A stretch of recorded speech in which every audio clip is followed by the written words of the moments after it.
बच्चों, हमने पिछली वीडियो में हमने क्या सीखा था? प्रश्नावली 1.2। हम लोग अध्याय 1 में प्रश्नावली 1.2 में हमने पहला सवाल देखा था, जिसमें आपको अभाज्य गुणनखंड करना आपको सिखाया गया था। आज हम इसका प्रश्न नंबर 2 कर रहे हैं, पेज नंबर 13। आप बुक भी साथ में रखें तो आपको सवाल अच्छे समझ में आएगा।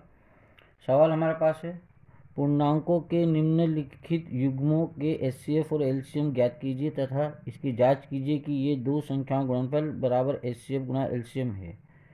इसमें 3 सवाल है आपके पास। परीक्षा में ये सब सवाल पूछे गए हैं, तो इसमें से मैं कुछ सवाल मैं करूँगा, कुछ आप करेंगे। तो पहला सवाल है 26 और 91 का। हमको सबसे पहले एचसीएफ और एलसीएम निकालना है। तो ये हम देखें, 26 और 91 हम पहला सवाल कर रहे हैं।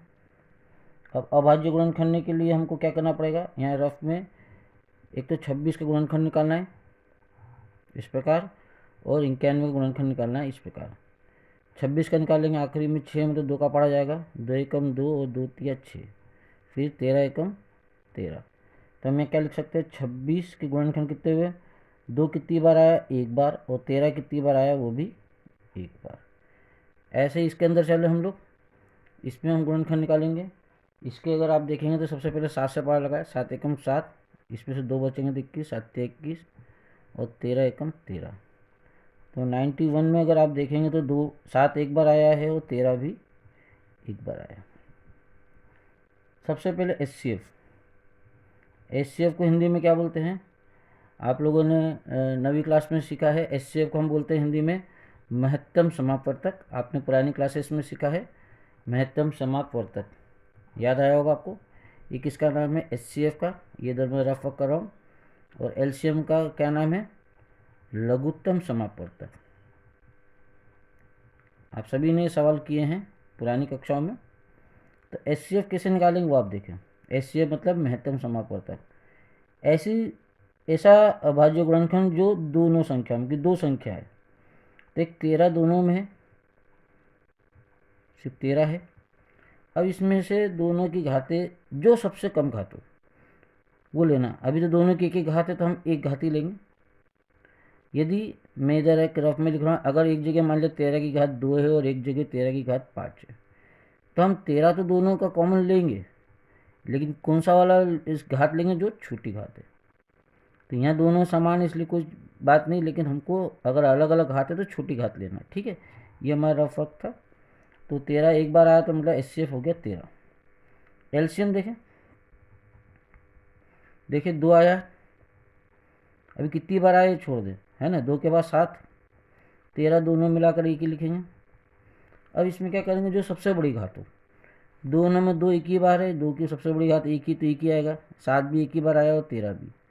इन सबका हम गुणा कर दे रफ में।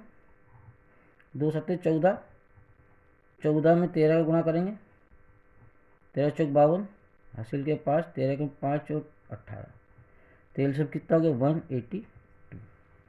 ये इसका पहला सवाल हो गया। आया समझ में?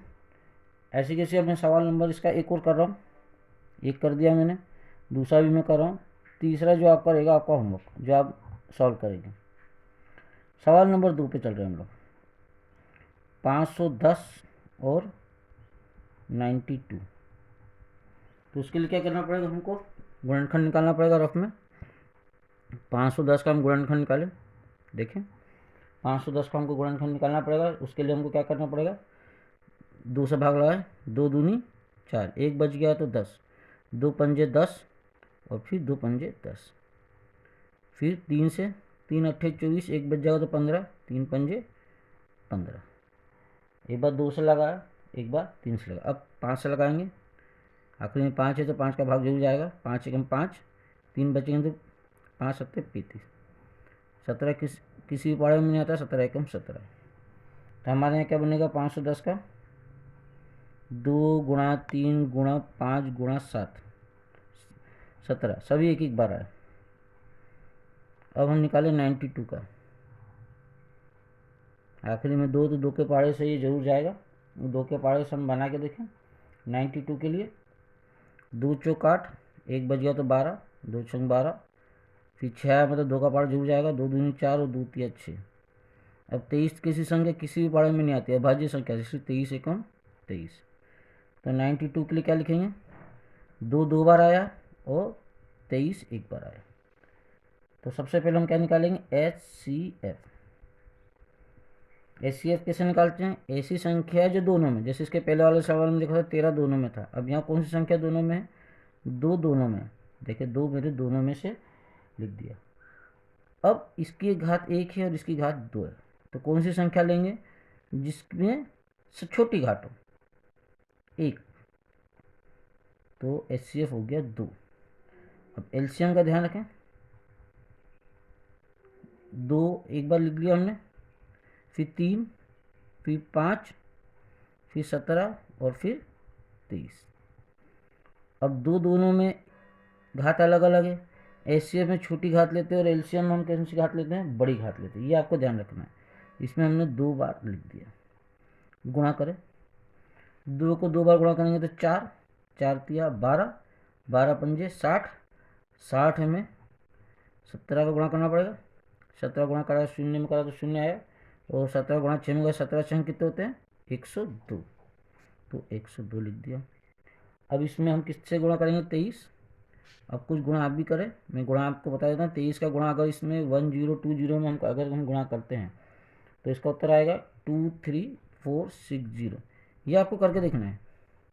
तो 23460 ये इसका सवाल हो गया।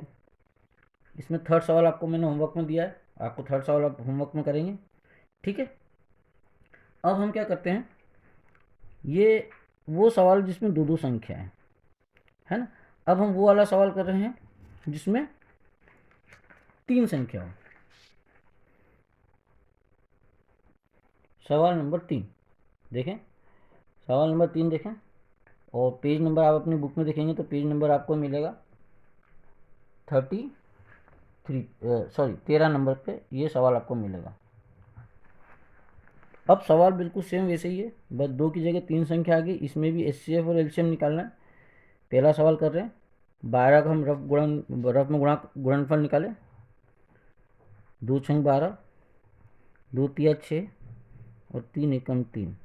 तो हमने क्या लिखा, 12 बराबर 2 कितनी बार आया, 2 बार, 3 कितनी बार आया, 1 बार। अब हम 15 के बारे में बात करें, 15 गुणनखंड निकालें, 3 पंजे 15 और 5 एकम 5, 3 भी 1 बार और 5 भी 1 बार। इसके बाद कौन है, 21, 21 का हम निकाले, 3 सत्ते 21 और 7 एकम 7, तो 3 भी 1 बार और 7 भी 1 बार। HCF निकाले हम इसका।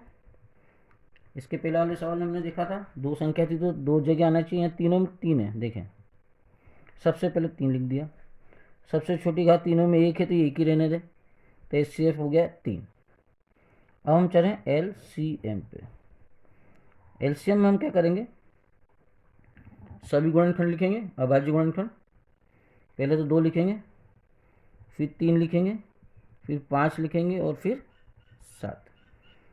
2 एक ही जगह सबसे बड़ी घात लिखेंगे, LCM में हमको बड़ी वाली घात लेना है।